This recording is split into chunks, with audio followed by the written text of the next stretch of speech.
Hello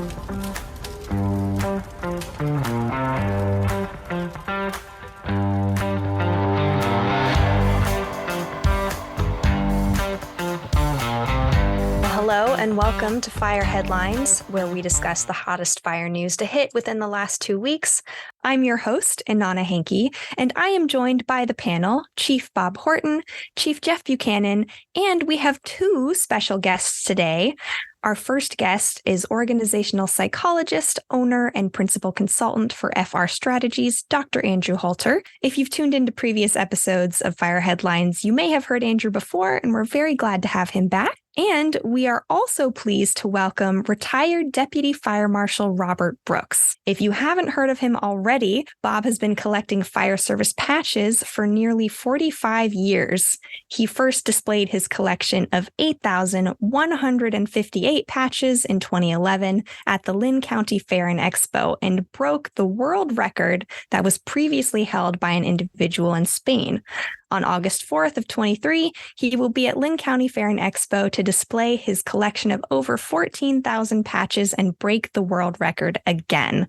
Bob, tell us a bit more about your collection and what led you to start gathering patches. I was a firefighter or in the fire department for 35 years and retired here some 11, 12 years ago. But every department, or at least almost every department, has a shoulder patch, which identifies their department, number one, and quite often even their community with the design that they put on the patch. And that was something that attracted me a long time ago, in the neighborhood of 45 years ago. I served in the Air Force Fire Department for about 4 or 5 years. Really didn't have a lot of interest there. As soon as I got out and started in the civilian world for firefighting and whatnot, really liked the one that with the department I started with in Klamath Falls and out at Kingsley. And so that became number one. One became two, and two just continued to grow. And some have said it's an obsession. And I'm not going to argue with them. That probably is to some degree. Even today for this podcast, I was on the phone and I've got 5 more departments that I contacted today from Ohio through Arizona and whatnot that are going to be sending me patches as well. So it's a lot of fun. But the idea that the patches actually represent a community or a department as well as the city, that fascinated me. And they do change over time. Typically a new fire chief might want a new design, kind of a start of a new era with they're taking on the administrative side of the fire department. And for a collector, that's fantastic because they like to collect all those. But for me, it wasn't so important as having every patch from every organization. What my goal was somewhat early on in my collection was simply to actually have a patch from every department in the United States, not all the patches. Now, I retired from the Albany Fire Department, and probably here in Oregon, they've had over their 100 plus years in existence, I'm going to say 5 different patches, maybe 4, but I only want one. And I want the one typically that I feel like represents the community the most. And I can tell you from a collector side of things that way back when, if you go back 10, 20, probably even more than that, but if you go back into the early 30s, 40s, and 50s, patches were pretty blah. It might just be a Maltese cross with the name of the department on it. And so we have definitely progressed as we've gotten further into the years. But for me, it's about finding a patch that represents that community and that department as well. And so it started with one, and now it's over 14,000. But for me, it's about representing the entire fire service in the United States. I actually started with collecting all the foreign patches as well. I mean, when I first started, it was like, let me have them all. Problem, as you probably would imagine, is I couldn't read them. Had no idea what they said, whether they were done in German. I couldn't read them. And so that became real frustrating to me because it was difficult to tell somebody where it was from. So that quickly went aside after probably about 3 years of collecting, got rid of those, traded them off, and started just simply collecting patches from the United States. Knowing that there's probably somewhere between 25,000 and 30,000 fire departments in the U.S., I've got a ways to go. And we understand that your goal is to place these patches eventually into the Oregon Fire Service Museum. We were curious, just from an administrative side, how do you count them? Do you record them in any way? How do you know there aren't any duplicates? What is your system? Great question. I get asked that an awful lot. Believe me, it's probably the most common question. Yeah, I was asked by the Oregon Fire Service Museum if I would put my collection in the museum. I probably won't be putting 14,000 patches on a wall. As you can imagine, the wall would have to be pretty large. And because I'm not going to stop at 14,000 plus, hopefully by this time next year, I have 15,000 and it just continues to grow. A lot of it will be done on a computer. But to answer your question, what I ended up doing to organize this was I have an Excel spreadsheet. For the longest time, I would put all my patches in there, and I continue to do that and will continue to do that because at least I know what I have for the state of Oregon, for the state of Texas, for the state of Florida, and I can go through there and you say, hey, Bob, do you have this patch from this department? I may not remember it, but I can flip into the Excel spreadsheet and quickly tell you yes. What I can't tell you is what patch design it is without literally going into my filing system and taking a look at the patch.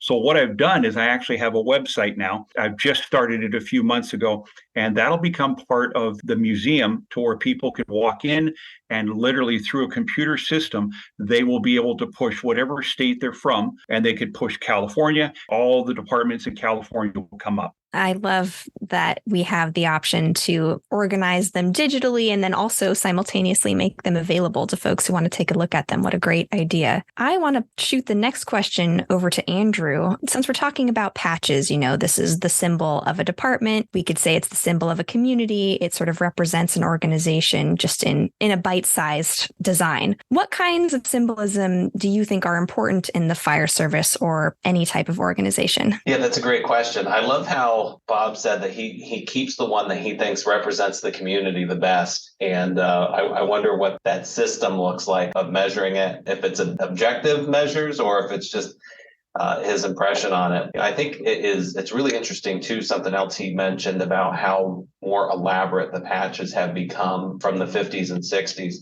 I know here in my fire department in Wilmington, North Carolina, we have kept the same patch for over 50 years.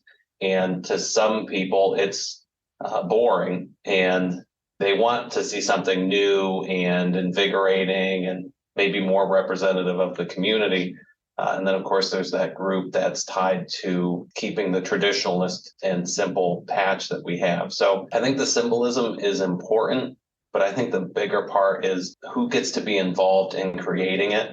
And if you take a really inclusive approach and make it a department-wide conversation and even further out a community-wide conversation, I think that makes the patch actually more valuable then to the community and to the department. Like to Bob's point, a lot of times a new chief will come in and just try to change the patch, probably the wrong way to go about it, unless they are really including everybody in the organization in that move to do so. If I could, Andrew, I agree. And I picked up on that too, Bob, the patch and how it represents the community. And my experience is there's tension in this cultural artifact of a patch between progressive, integrative, community focused versus traditional. Artifacts represent so much to people differently. And I also like to think that the logo, the emblem interface between the symbol of firefighters, whatever that is, and the community comes out ripely in the community. That it isn't just about the fire department itself, but how it interfaces with the community. Question for Andrew is, and then I want to come back to Bob because I have a question about the Guinness book, but how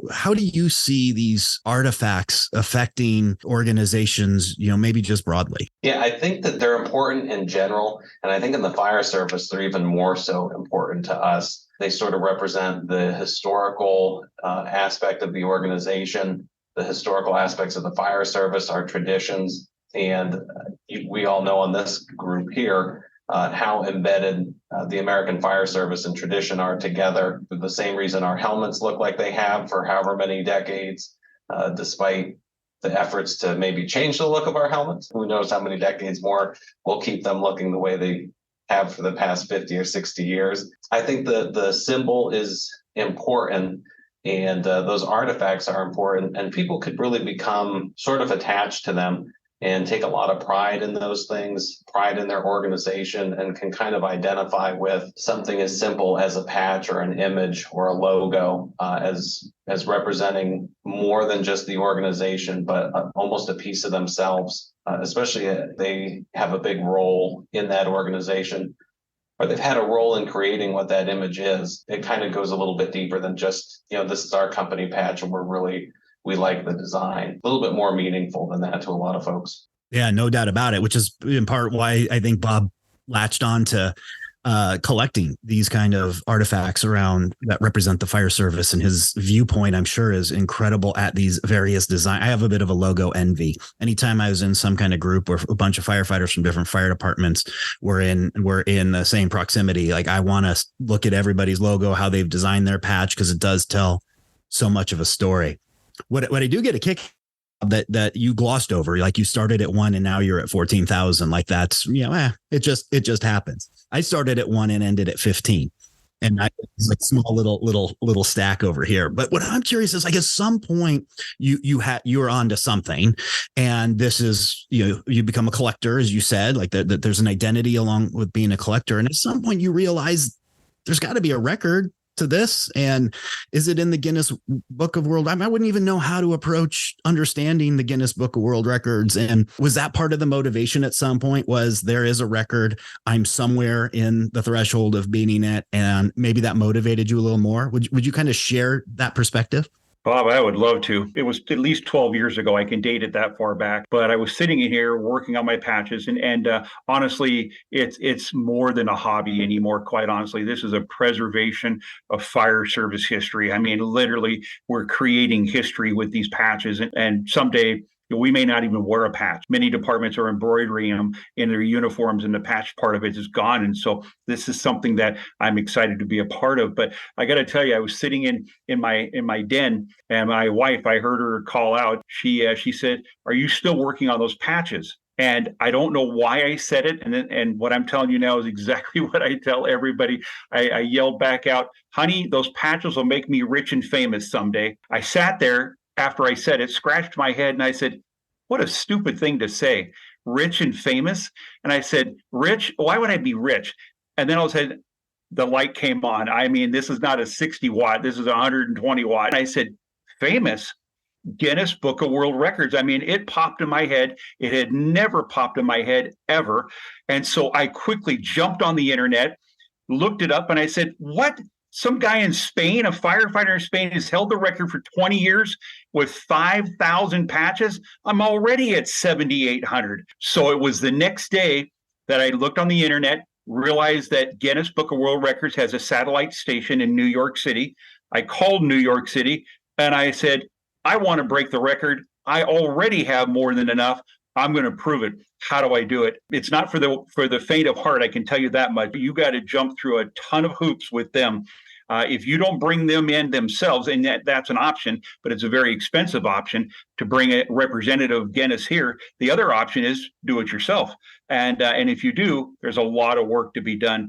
My fortune was that as a deputy fire marshal with the Albany Fire Department is that we had a PIO, or a public information officer, who she was Johnny on the spot. I mean, I told her what I wanted to do, and she said, I'll take care of it. And she literally covered everything. And so when the event came around, all I had to do almost was just practically show up and say, yeah, I'm the guy.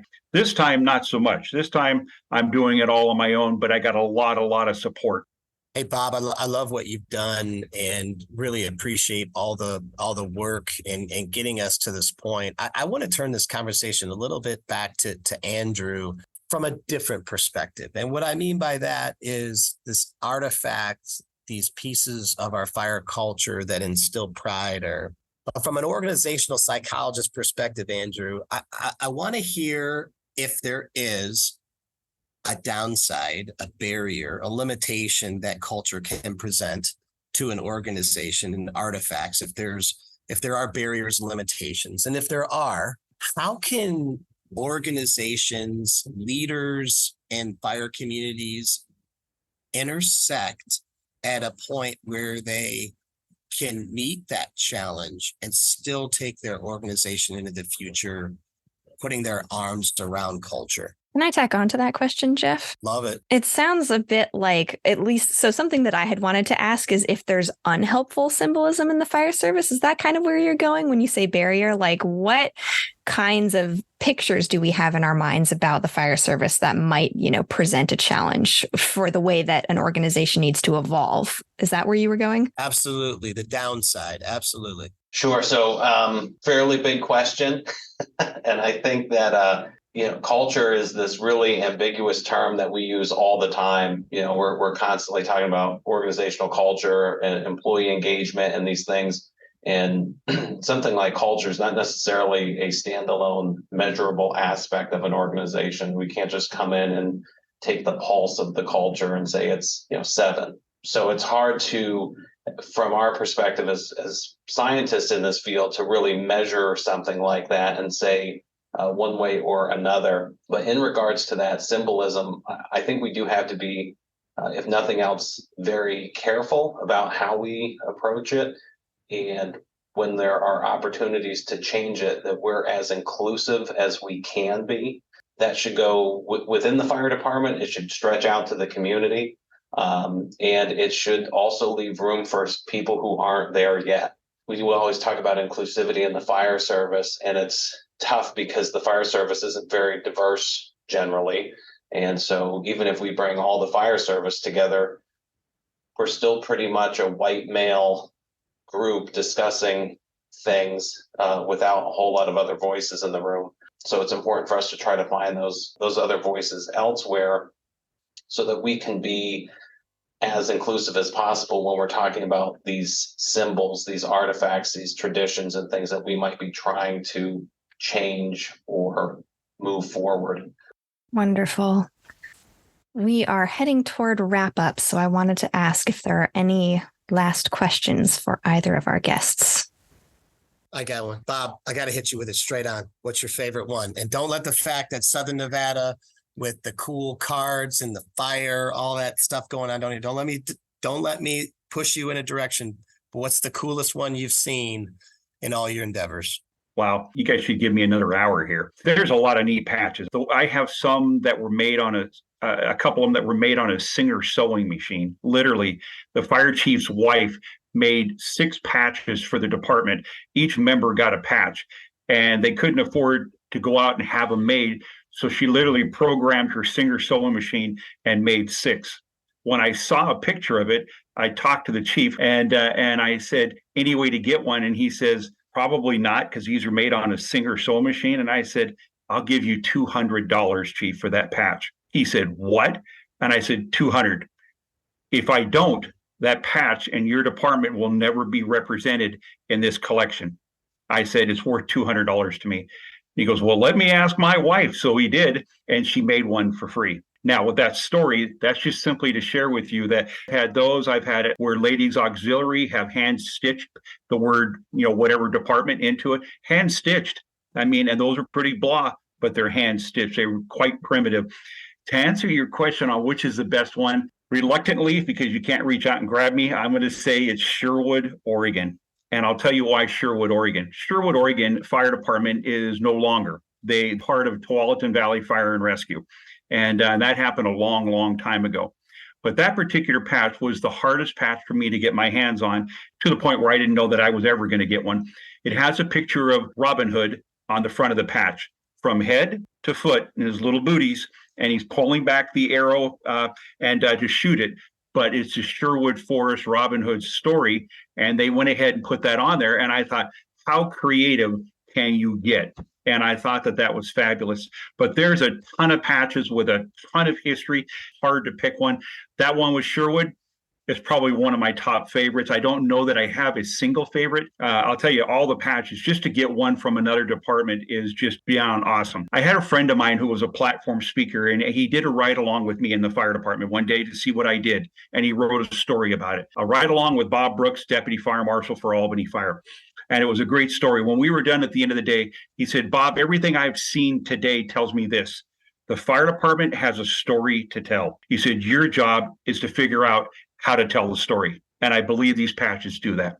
Bob, I got chills as you told that story about the Singer sewing machine and the organization that only 6 patches, and there was an opportunity to preserve that organization in this. And it just made this so real about the type of work you're doing. And I think it is just really incredible. And like I said before, commendable. Our listeners at Fire Headlines are going to be very curious. Is my organization's patch in your collection? How can folks get in touch with you? Is that something you would like them to do? How do we get you from 14,000 to 25 to 30,000 and continue to build this historic legacy? My email address, which I'm glad to give to anybody, and that's firebucketbob@msn.com. And Andrew, where should people reach out if they want to get a hold of you or learn more about organizational psychology? Very active on LinkedIn, and you can get a hold of me at fr-strategies.com. Well, thank you both so very much for joining us, Andrew and Bob. It was great to have you here to discuss this incredible collection that I feel very proud that it's in my home state of Oregon for sure. What a great thing to have so close by. I can't wait to see the exhibit in the Fire Service Museum once it's live. So I encourage everyone who's listening as well to go and check it out once that is available. And of course, thank you to our listeners for tuning in. If you have a question for the panel, please reach out to us at fireheadlines@WFCA.com and let us know what's on your mind. And we'll see you back here next week for more Fire Headlines.